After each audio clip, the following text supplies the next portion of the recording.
Welcome to another episode of Daruma Dojo Dialogues. I'm here with Professor Pedro Barbosa. Hello. How are you? Good. How are you doing today? I'm doing wonderful. Nice. So we just opened up our Daruma Dojo Milpitas, and you're the head coach along with Giglio. How does that feel? Yeah, that's been a great experience, and we just start Wednesday. Yes, the first day, and we are really excited for that, and we're gonna work really good to make the school successful. Nice. Yeah. The opening 2 days ago. So today is the opening was on the 15th of January 2025. So if they're watching this in the future, and then today is Saturday. So what? 16, 17 is the 18th. Yeah. But the soft opening was good energy, no? Yeah, there was a really good energy, good music, a lot of sparrings, a lot of people on the mat. Yeah. There was like good time. Yeah. I had a lot of fun, good sparrings, and Lots of rounds. Huh? yes. That was cool. The music was good. Yeah, really louder. Yeah, it was super loud. Yeah. So my friend Ray, he's a DJ, and he brought the speaker. He's gonna come for events and DJ and stuff. Yeah. You met him, obviously. Uh-huh. But like when that speaker hits hard in here, huh? Yeah, that was really good. I love that. Like I love louder music. You know, always when I'm teaching, when I'm in the mat, I like to have like a list of background music to make the things not that silent. You know. Nice. So there's one of the first thing I do when I get to the mat for the adults class, like put the music, and then when we go to spar, I put the music up and feels the vibe. You know. Totally. What kind of music do you like to listen to when they're sparring? So usually here in America, I learn you can't play all the kinds of music, you know, because there's gonna be people from used to go to the church, and kids, people who does not say bad words, you know. Yeah. So I really like to put my Brazilian music because it's in Portuguese and no one can understand that much, and they can't get like upset. Hey, there's a lot of bad words on the mat, you know. So because I got a lot of experience teaching before, and people was like, I don't like the music, I don't like the kind of music. So when I put like my Brazilian music, no one understand, no one know what they are saying, and they can't get mad if it's a bad word, if it's like a church music, if it's, you know. Yeah. So there's one thing that I like to do. We were sparring today, and you had some of the Brazilian music, almost like a rap, no? Yeah, that's a kind of rap, but not the aggressive. No. Yeah, it's slow rap, you know. Yeah, mellow. Yeah. Is that what it is? It's a rap Yes, music? it's a rap, yes. Yeah. This guy is kind of Felipe Hat, his name. He's really popular in Brazil, and I love his music. He's my favorite one. Yeah, I liked it. Like, and for me too, because like I barely understand any Portuguese, but I like because when I'm sparring, I don't like to have music with words. Yeah. Because it draws my attention. Like if it's playing like American rap or American rock, but when you have like Brazilian music, it's like a background to me. Yeah. And then I can and I feel it's like legit because we're doing Brazilian jiu-jitsu, and I got Brazilian music. Yeah, So that's good. Yeah. that brings the vibe. And bring a little bit more of the Brazilian culture to the dojo. You know, we're doing Brazilian jiu-jitsu, we're doing Brazilian music. You kind of gonna learn a little bit Portuguese, you know. So it's everything involved to jiu-jitsu. Super cool. Yeah, we're super happy and super proud and honored and excited to have you here. Yeah, this is my pleasure. Our pleasure. Running the program. Like the future just looks so bright. So I'm like excited to see. My opinion, whatever we can envision, it's going to be even better. We can't even imagine what's going to happen. So let's keep it going. Great soft opening, good music. So, but you mentioned earlier when you said like, oh, because in America you got to be careful what music they played. Like the first when we did the soft opening, the first song was like a 50 Cent song, and it had all these bad words. And I came to whoever the DJ was, and I was like, hey man, we got to change this. And so I put it on. I usually put on like a house music. Yeah. Because it has a good like tempo, good energy, and there's no words. But in Brazil, people don't usually mind having like bad words or. Depends on the class. Like usually on our competition training, we don't care what we play, you know. Yeah. But when we are on our commercial training, we don't put like too much like bad words on the mat because it's need like beer and respectful place, you know, for everyone. But usually, who is like right there, who's on on the competition training, they're really focused like on spar, training hard, and they don't care too much about what the music is playing in the background. Yeah. You know, so that's how we learn. You know, and I learned from a good friend from Lodi. Like, he plays a lot of instrumental music. Yeah. So sometimes when I don't want to play like some Brazilian music, but I don't want to play like American music because the words, it can distract the person, I just put like the instrumental music, like the background, like just the song, you know. Perfect. So that's like really good too. They have like instrumental playlists. Yes. Yeah. Like a nice, like a hip hop kind Yes. of background. Like just the background. Nice. So that's my friend. He was teaching and I was watching him, and damn man, that's pretty cool. Like even like sometimes for the kids, because it's really quiet. And sometimes the parents talking and their kids are looking for them, you know, so sometimes to avoid them looking too much to the parents or hear something from outside the mat, I put like not that louder, but just background music and no words and just instrumental. So it's pretty cool. I think that's a good idea. Yeah. Yeah, especially when the parents are watching something, they get distracted, so it might be a way to redirect their attention. Yeah. Nice. You mentioned that during the competition training, like, yeah, because usually if a music has like a bad words, sometimes it's a little more aggressive. Yeah. Has a little more like aggression to the music, and sometimes that's nice to have music with a little more high energy when you're sparring, when you're getting ready for competition, because obviously. Yeah, it's like music is like motivating, like that's how we used to train there. And when I'm on my tournament mood, when I'm training hard, I always like to put the music that I remember when I was going to my tournaments on my blue belts time, on my white belts times, you know. So it does make go back in time and feel like motivated. And me, like a couple years ago, I was listening to that song to go travel to that tournament. So sometimes when I'm training hard, I like to put that music in the background because it's bring that energy back, you know. Yeah, nostalgic. Yes. Especially like that's a great like mental tool, because if you're competing and then a song like music brings us back in time. Yeah. And if there was tournaments where you were competing really well and you want to relive that energy. Yes. So you're like, oh, that song brings me back to that tournament where I performed super well. Yeah. Is there a song that reminds you, like that you can think of, that's like, oh, that's one of my tournament songs? Yes, there's like a Brazilian rap group. They are called Racionais MCs.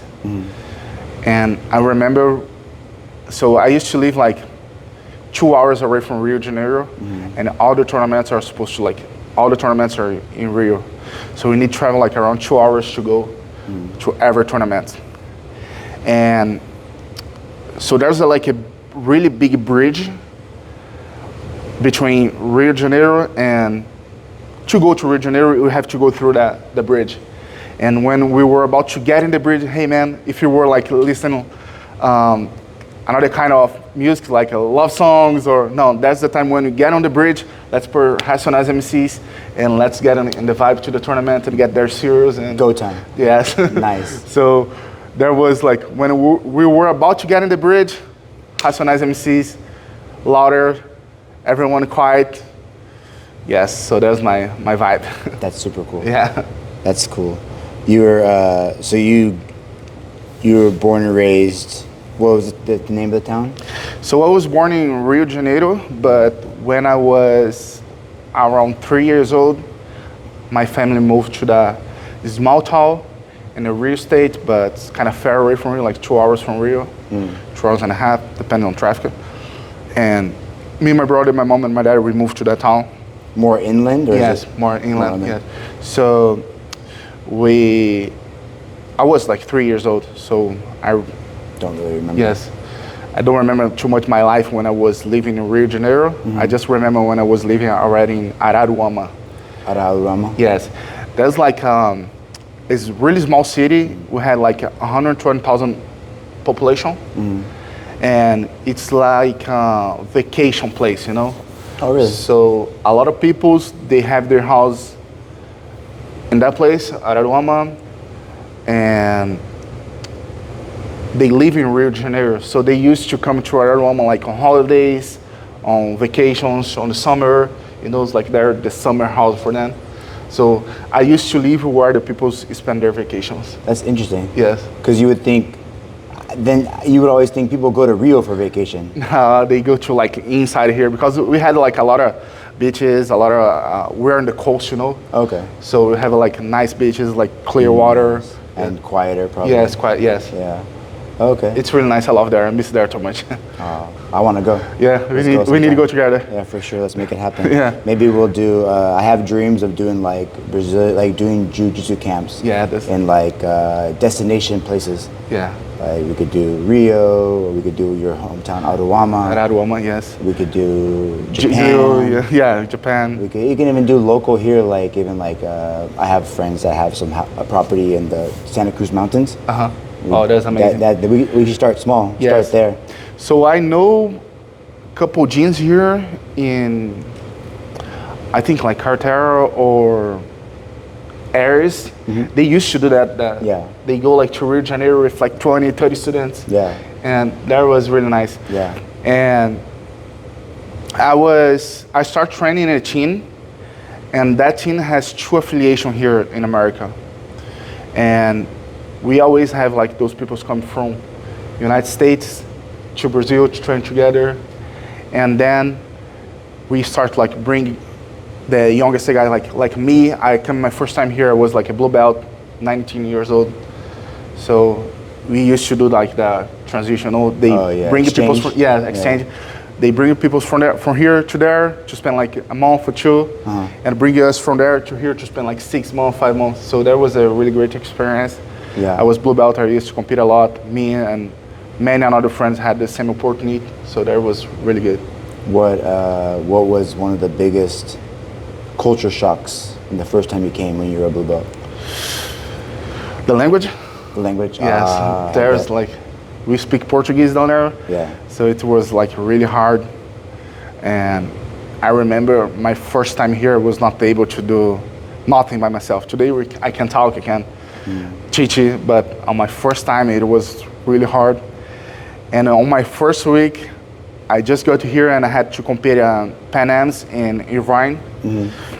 And I went to buy some food, you know, and I was asking for a hot dog, like bread and sausage. Yeah. And the lady gave me yes, and the lady gave me hot chocolate because she didn't understand I was asking for a hot dog. And I didn't know how to like, hey, that's wrong, because I didn't have like English enough to complain and explain her. So I was kind of with my hot chocolate, and man, I don't even like hot chocolate. What am I doing? And I know a guy, his name is Matheus Diniz. He's a head instructor and Marcelo Garcia Academy. So he used to, he's the head instructor there. Yeah. And he's telling me, hey man, what happened? He's my friend of my friend. And I told him, he speaks Portuguese, and I told him, hey man, I want a hot dog, and she gave me a hot chocolate. That was at the tournament? Yes, and right after I left the line, and they started to laugh about, and then he went there and he bought me a hot dog. That was super nice of him. That's nice, good timing. Yeah, that was a good time. Yeah, the language. How did you learn English? So on my first experience here, I spent like 6 months, almost 6 months. Did you have any English prior to that? I had couple lessons in Brazil, but was like not enough. In the school or like private lessons? No, private lessons with a big friend, Mike. So he gave me a lot of lessons just to get here and know the basic, but was not that enough, you know. Yeah, because once you get here, everyone's talking like this, like fast, and you're like, oh my gosh. So there's a program in Stockton that's called School for Adults. I don't know if there's some here in Bay Area, Sunnyvale, Milpitas. Yeah. And I used to go to that school like every day, Monday to Friday, 8 a.m. to 11 a.m.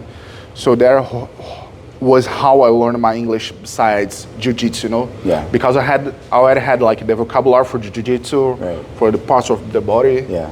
But I didn't have something out jiu-jitsu, you know? Yeah. So that was like really important to learn the words and how to use everything besides jiu-jitsu, you know? So I used to study there for 6 months, 3 or 4 months. The same time Yes. that you were I was here for yes, exchange? I was here for the exchange. I was studying in the morning, training, and helping coaching in the afternoon and the night, evening class. So Wow. it was a great time. And when I head back to Brazil, my English was totally different. Yeah. Did you, when you came back to the U, it was like 6 months and it was Yes. like pure everyday English and Jiu-Jitsu. English and Jiu-Jitsu. English and Jiu-Jitsu. And I had like, I was living with a friend and he's Brazilian and I was talking a lot in Portuguese. So I didn't feel my English improving a lot. But last year, I was just living and teaching for Americans. So I was not speaking Portuguese anytime besides my phone to my family and my friends in Brazil. Did you talk on the phone every day? Yeah, yes, pretty much I talk on the phone every day. Yeah. And that made my English gets really better, you know? You had no choice. No choice, just English and English and English. Yeah. So that was good, really good experience last really year. hard though, right? Yes, really hard, but we figure out. They know, like they had a lot of patience with me, like they know English is my second language, and they kind of try to translate me, you know. And when I'm too close to someone, and I'm speaking, and maybe the third person who does not know me that much can't understand, and the person will understand and kind of translate, you know. Yeah. So they kind of do that. So it's kind of fun. Yeah. I'm still learning, and I hope like in a year and 2 years I can be like 100% good. I know I'm in a good way. Yeah, you speak really good English. I understand everything you're saying. And you understand me? I understand. Yes, sure. Yeah. That's all that matters. Yeah. And I prefer like a little bit, like even though like maybe it's not, some of the grammar is like, oh, that's not perfect grammar. Yeah. But I think that's the best. Because it kind of, like, I understand what you're saying, you make it work, and that's perfect. Yeah, like, it doesn't have to be perfect. And then, I don't know, if you want to make it perfect, you can, and you will. Yeah, I will. It takes time, like. Yeah, it'll take years. Yes, years and years. Yeah, like, years. Learn. It's like jiu-jitsu. Yes, learn a second language is like, you need to see a kid, like, you're going to see your daughter when she starts growing. Yeah. Like, she's going to take like 2 years and 3 years to start speaking. Right. Right? Yeah. So when you learn a second language, you need like compare yourself like a baby, like a kid, you know? Like, you're gonna learn little by little. And one of the tips I had when I was learning English, it was like, hey, watch kids' movies, like kid cartoons. Because they speak slowly and you're gonna understand like, as a kid, you know? That makes sense. Yeah, so that's how I learn, and that's my tip for everyone who wants to learn a second language or another language. Put yourself like a kid again. Yes, treat yourself like a kid again. Good advice. I study a little Japanese, and my daughter has, we have a bunch of Japanese books, and so I read these Japanese books to her, and it's like, it helps me because it's like very, very basic, and they write it in the basic alphabet. Yeah. And so I feel proud of myself that I read a kid's book. Yeah. But you're right, you have to be a kid again. That's really good advice. Same thing with jiu-jitsu, right? Yeah, same thing as jiu-jitsu. Like you have to relearn how to use your body in different ways. Different ways.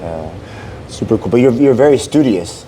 Yes, I mean, that's what I've noticed. Like, you know, we've been working together now for a couple of months. We just opened up, and you always seem willing to learn and excited to learn and study different ways. Yes, I'm always open to ask about something, something I can get better. And I know you had a lot of experience like teaching, and as much I can learn for you, it's gonna help me building myself a better coach. Yeah, man. And then who knows? Like you have your own gym one day. You know, yeah. If that's what you want, is that a dream for you, or not? It's really? a dream, but not yet. I have like a lot of styles. now. Yes, I mean, today my priority is this place here. It's we work good together, you know. But who knows? One day. Yeah. But when I was like a purple belt, I was like, oh, I want to have a gym one day. And then I got closer to the black belt, and I was like, oh my gosh, I don't think I want to have a gym, because it seems so. I see my professor, and because I work really close with him, and I ran a lot of the operations, but I see how stressful and difficult it was. So I kind of put that back, and I focused on other things. And then eventually it came back around. So yeah, it might be. Keep that, you know, it's a good experience to have, like, because you're going to be running so much at the place here. The more you learn, the better. And then if you ever have a chance, if you ever have the opportunity in the future, you could do it. Yeah. If you want. Yeah, but goal is like make the school successful, work together, and because when we are working good, we want to work good forever with the same person. No? So yeah, so let's do it. Yeah. So we're here in Milpitas, right? We just opened up, and you mentioned like you like to do competitions, and we have competition classes. Yeah. And that's one of the things I'm really excited about, because like I love to compete, and especially when I was lower belts, even as black belt, I still compete just to keep myself sharp and to inspire my students and to get better and to expose myself, to promote my dojo. But I was excited that you're coming to coach, because now we have a competition program here in Milpitas. We have a competition program in Sunnyvale. So then, with you have a lot of experience at competing, and you still have a lot of goals to competing. So, what do you think is a big difference between like training for competition opposed to like training as a hobbyist? So what a difference, like when you are like the person who wants to compete, you're always trying to give your best and try to make everything harder for you. But you need to know and separate the person on your side maybe don't have the same goal as you. Yeah. So you need to take care of the person. So I'm like 26 years old, and my friend here on my side is like 50 years old. Yeah. I can't like train as I'm competing to him, because I know like I'm younger, I'm stronger, and the person here is just focused on learn the basics, you know. So, but you on my side, you have the same goal as me, so we can train hard, we can train like sparring porrada, you know. So that's my opinion, like for that. Take care of the friend who does not want to compete. Yeah. Train hard, but be careful, you know. And when someone has the same goal as you, give your guys best, you know, and train really hard and make the things happen, you know. So Yeah. I always prioritize like the safety and the place. I love competing, but I know if I train with someone who does not want to and does not have like the same passion for tournaments as me, they want to take this thing slow. They want to practice more techniques. They want to be more technical, you know. But I know my friend there, he wants to compete too, so we can like fight hard. Yeah. You know, Let it run all out of hang it. out. Yes. Yeah. You know, so that's what I think like the difference. The intensity. Yes. And it's a good point too, because like if you're training, let's say we're gonna do a competition, we're getting ready together. If I don't go hard, if I don't give my 100% to you, Yeah. then shame on me. Yeah. Because Right there in I'm the not tournament, giving you the best. Yes. And if you don't give your best here on your training mat, on your academy, when you go to the tournament, you don't know what you can give there, you know? Right. You don't let your 100% down there. You don't know what your 100% Yes. is. Because how can you? Yes. Yeah, I agree. That's a good point. You have to train the intensity, because we all know like you can train. It's hard to recreate the tournament. No matter how hard you train in the gym, there's still something about the intensity of the tournament that's different. Yeah. Do you agree? Yes. Yeah. 100%. Yeah. And I'm sure you train hard on the mats. Yeah. With lots of different people. Yeah. But you go in the tournament, it's the same thing, but just because it's there, It's different. there is a person maybe you don't know that much, you know, Yeah. you don't know the person game, so it's really challenging. I Yeah. love that.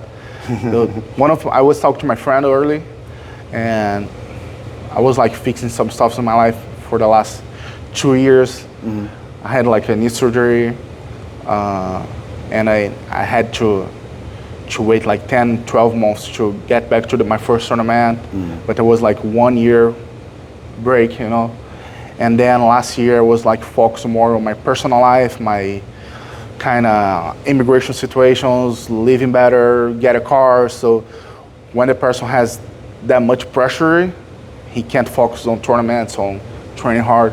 So I kind of left a little bit upon to fix some other stuff in my life. Yeah. But one of my priorities in 2025 is go back to tournaments, even if I win or not, just be there, show up, give my best, go back to the gym, train hard, go back to the tournament. If I lose again, come back and, you know. So I know the path, and I have done that before. So just consistently come training, go competing, give my best.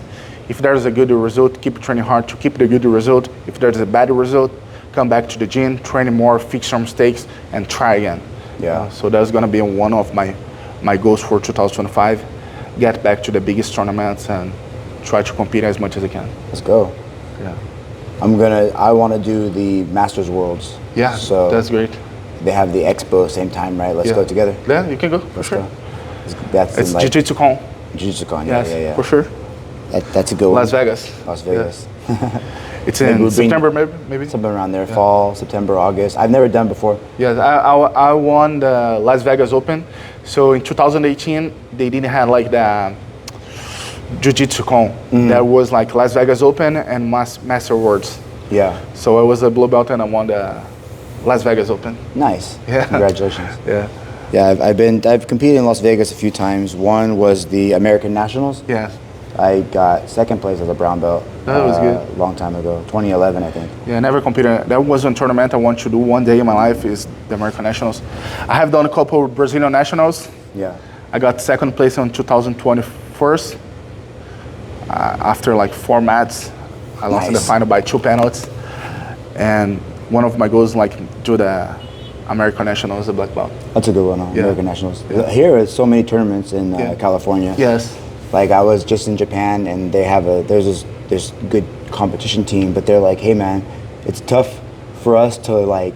And you probably have the same situation maybe in Brazil, but you are, even though you're close to Rio. Yeah. That you need all these tournaments in order to, especially now with the rankings, right? Yeah. Oh, I need to compete. I need to win.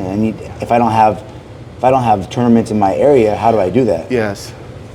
Yeah, that was that's what I say. I came from a really small town, and the biggest tournaments I say like is the IBJJF tournaments.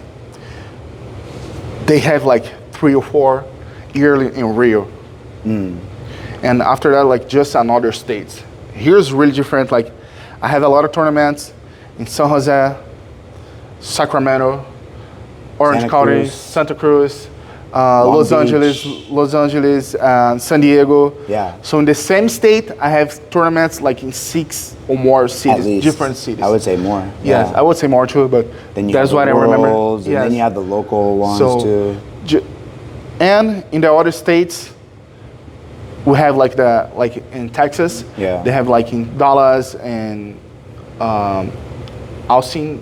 Yeah, So Austin. yeah, so they have men tournaments. San Antonio, I think. Yes, they have like the same tournaments in the same state, you know. Yeah. In Rio, they don't have like in different cities, so that's kind of suck. So we always had like to wait 3 or 4 months to compete at a high level, and we're here, we can do like every month. Yeah, we're in a really good spot for Yeah. competition. Yeah. Just because of that. Like that's what I tell my students now, because even when I was first starting like blue belt, white belt, I used to compete a lot. But we'd have to go to LA to compete. Yeah. Because around here they would have they didn't have IBJJF around here. Yeah. They would have like local tournaments maybe every other month, maybe. But then you would have to go to LA for the Pan Ams, for the Yeah. Worlds.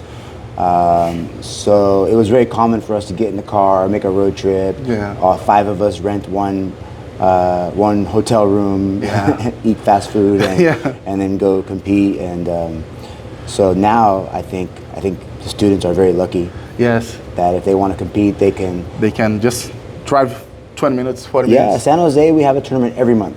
Yeah. Every month. I mean, some of them are small tournaments, but that's what you need, I think, is like, you just need to compete, Yeah. even if it's a small tournament, even Yeah. if you have one match. So that's how I start like my career, like fighting every single small tournament. And then when I was watching, hey, that tournament's not like being like good for me, my levels, all right, now I'm gonna prioritize my biggest tournaments.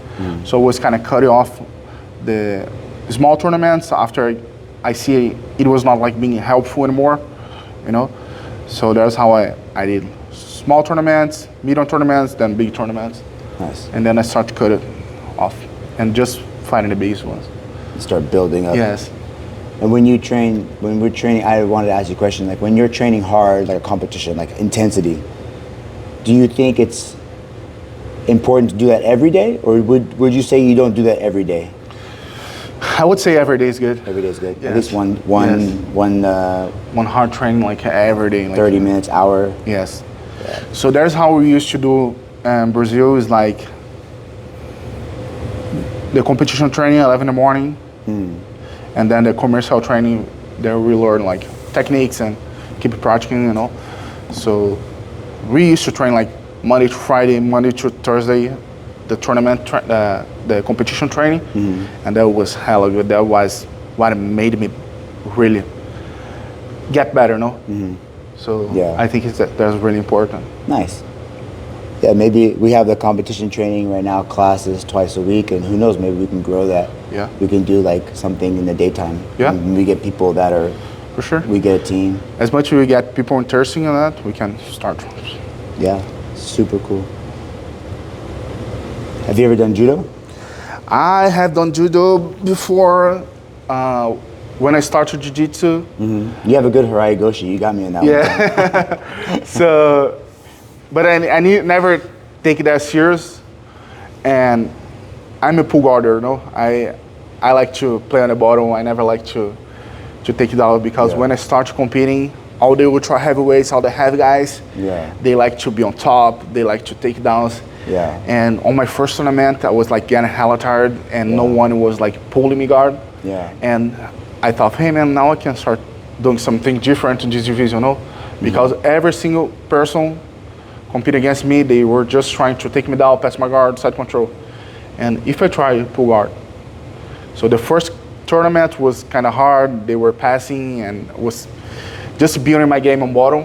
So now every single tournament I go, everyone gets surprised. Hey man, how are you with 330 pounds, 300 pounds, pull guard? How you like to play on the bottom? Yeah. That heavy you are, because I always train there, you know.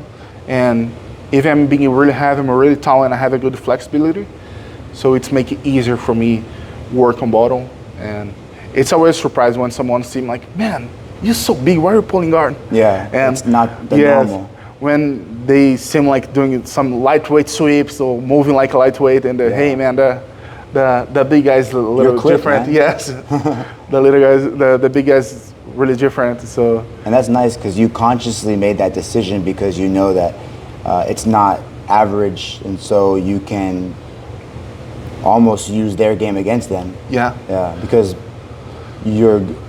most in average big guys, their guards aren't that great. Yeah.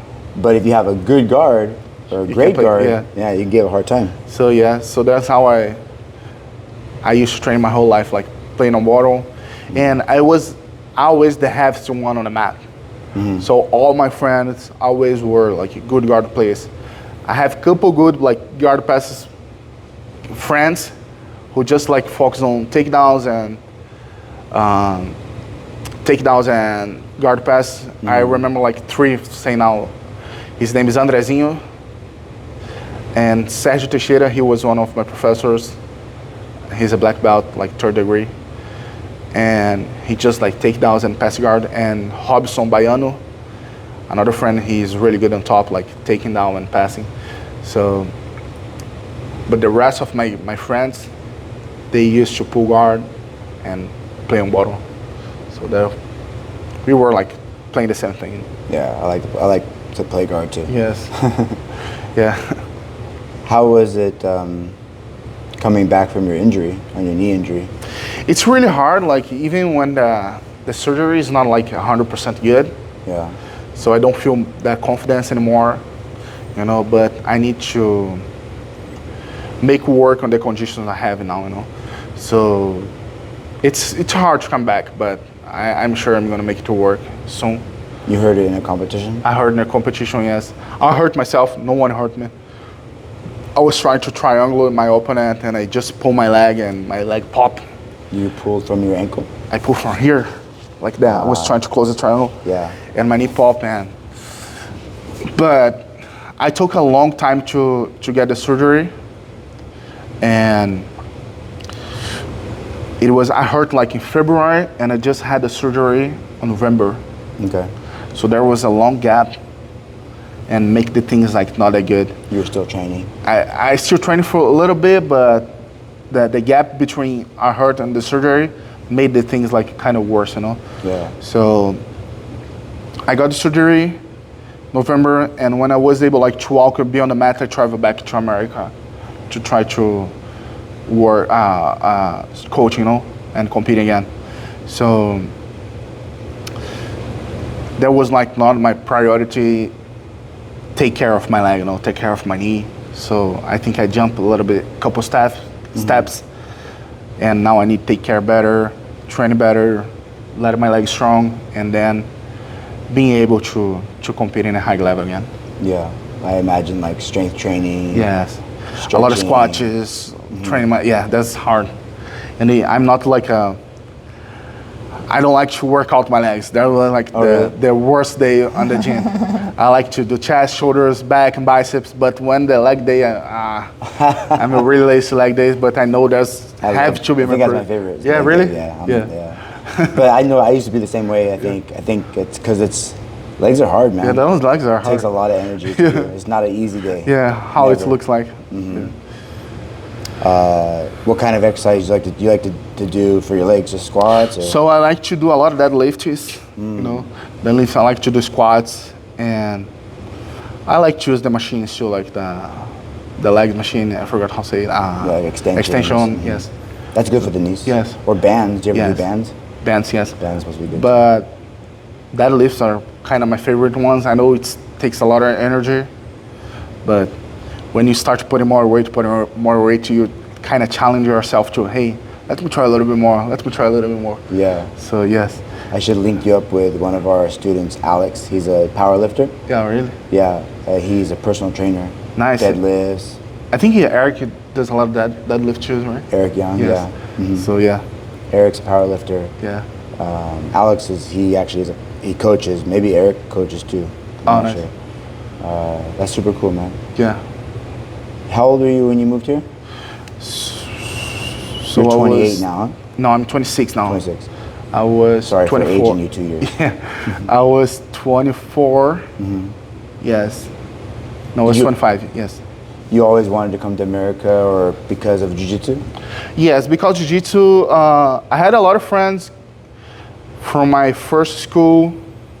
They went to Abu Dhabi and Middle West, So that was like one of my goals, but... You went to Abu Dhabi to live, to teach? To live and teach there, because jiu-jitsu there is like it's like in a school grade, Yeah. So like as the same thing, you learn English, math, science, you have to learn jiu-jitsu. That's badass. And it's like a government program, and they teach jiu-jitsu for the cops, jiu-jitsu for the arms, So jiu-jitsu there is everywhere.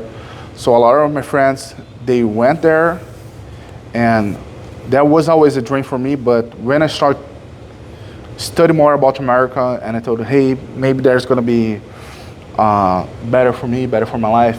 I can grow more on the long term, And one of the things there, like, there's a really different culture, like the Islamic is, Yeah. So, and they don't hire like heavy peoples. If you are out of shape, if you are like 300 pounds, they don't hire you because there's not healthy they don't think it's healthy for the kids, for the students. Even I can do everything as the same 60 kilos guy can do. They don't think it's healthy, They don't hire like heavy peoples. So they're kind of weird like about tattoos and like if you have the tattoos and they look you red, they maybe don't hire you. So I didn't want to try go there and see if it would work or not, because the chance of don't work was higher. So I told myself, hey, I think go back to United States can be like a good chance, And I came back here. I was about to work with Giglio, and on my very first day, I came to Eugene. Oh, okay. That was my first day. The very first day? Yes. You got picked up by the airport by Carlos? Yes, I went to the airport to Carlos' house. Then the next day morning, I went to Eugene.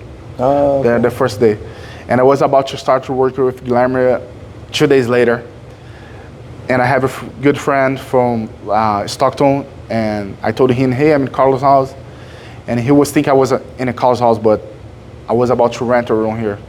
And hey, do you want to come over here? I'm going to pick you up and spend 2 weeks with us, and they had opened a gym like 5 months before. And hey, do you want to stay here with us? So that was how I started teaching here again in America. So there's good friends. I met her in Brazil and met him in Stockton when I came in 2018. And they brought me from Bay Area to there, and they gave me the opportunity to teach and get the experience. Nice. That's a good thing they did, or else maybe you would not be teaching jiu-jitsu right now. Oh yeah, for sure. Or it would be a different. You'd be doing jiu-jitsu in a different way. Yes, for sure. Yeah. If you're working full time, yeah, doing some other work, it's kind of hard. To be full time at jiu-jitsu. Yeah, but I'm so glad. I didn't have to do any side jobs when I first got here. I got the opportunity 2 days after, so that was really important to me and helped me to make the things better here in America. Nice. Yeah. Well, congratulations on that. Yeah, that was hard, but we made it. Yeah, it took me a long time to become full time at jiu-jitsu. Yeah. I was always teaching, and then always have side jobs, and then it wasn't until maybe 4 years ago or 3.5 years ago where I finally started being full time, and then just putting 100% energy into jiu-jitsu, and then opening our gym, and then just not looking back. This is it, and I feel like that's the energy that has to be put. When when we had just a plan and we don't have to focus and think behind us, we need to make that thing happen. No choice. No choice. Yeah, it's a desire and a vision and a belief. Yeah. Man, I want to know. I'll change the topic, but I wanted to know more about how was life in Uruapa? Am I saying it right? Araruama? Araguama. All the Rios, all the Cariocas leave to Araguama. When you were a kid, how was so that was a really good, I had a really good life, my family was really great to me, and you have siblings, mom, dad? Yes, I have a mom, dad, and my brother, and I have 2 sisters from my dad's side, but we moved all 4 to there and make the things happen. My daddy opened a company for TVs, antennas, and I always had he's to an entrepreneur. Yes, he has his own I business. always had to work for him, and when I started work for him, then jiu-jitsu. So I always, since when I was really young, I had that work priority, jiu-jitsu. So that's how I learned.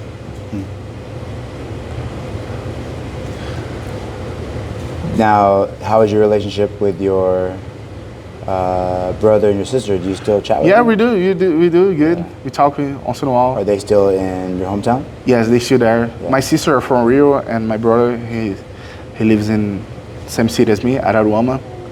And we talk once in a while. It's hard to talk every day. The time is different. 5 hours forward there. Yeah. So you have to call them. They kind of look at the time, if it's too late. Yeah. So but we keep in touch always. Instagram and the phone makes everything good. So easy. Yes. I went to Brazil once. It's been a long time since I went. It was 12 years ago or 13 years ago. And then back then everyone was using Skype. Yes. Skype. Yes. And I came back and I would talk to my friends on Skype, and it was so different, doing video calls, right? But now, you and me and Giglio, we jump on a video call to talk about work, like nothing. Yeah. Yeah. That was really cool. So it changed so much. Is it really hot, humid there? Yeah, that's really hot and humid there. Not even compare here, huh? Not even. The weather, how do you think the weather here? It's too cold for me now in the winter. Yeah. It's too cold. I prefer a little bit hotter. But the summer is really hot and really dry, Yeah. So I miss the weather there. So let's see how that's gonna be my second winter here and my second summer. So I'm excited to see if I really like to go to the lakes in the summer. And the California weather is amazing because we are a couple minutes from the sea, and we can go to the mountains on the same day, see snow. There's a thing we don't have there, is snow. You know, I'm trying to learn snowboard now, so I've been to the mountains like 2 or 3 times. Let's go, man. I'll teach you. Yeah, I want to go. Well, I thought I could teach some people, but it's snowboarding's hard. It's really hard. I was like, my last time I was just able to start braking on my heels, but falling off all the times. Yeah. Now I got like some new boots and we're gonna try to go. Maybe we're gonna have snow till May or April. Yeah, I don't know. Sometimes they keep making the man-made snow, and if you have a good winter, I haven't been in Tahoe for a couple of years. Last couple of seasons, I was able to snowboard in Japan. Yeah. And I always try to snowboard at least once or twice a year. Yeah. Like, Yeah, we can go definitely. let's do it. Yeah. One of my goals was to do, since you mentioned it, I don't think I've done it yet, and we still can, was go surf in the morning and snowboard in the afternoon. That's good. I never surfed before. No. No. Oh wow, I'm terrible. But What do you like? I mean, I'm a white belt, no stripes. I'm in surfing, but I've done it a few times. Yeah, that's one of my wishes, especially when I go back one day to Brazil, like to vacation or something like that. Yeah. I want to sign up for the school and do like a couple classes for snowboard, because there's a lot of surf schools down there. Yeah, I never took surf lessons. I would like to take that. Like, So right there's a lot, because there's really good beaches there, and so there's WSL tournament like 20 minutes away from my house. So a lot of famous surfers go there to compete, and they have like a lot of places to lesson. oh, Really nice. Yeah, surfing's hard, snowboarding hard, jiu-jitsu's hard. Jiu-jitsu hard, yeah. So let's talk about one more thing, and then we can call it a day. What's your like vision here for the Daruma Dojo in Milpitas? Like, what would like be your dream to see this place grow? Just how the kind of vibe, or what's your vision? Like the one of the things, my wish is like make the place bigger, like a lot of people should come training consistently, have like a good competition team, you know, because I like to go to tournaments to coach and to see the students doing what they learn here in the classes.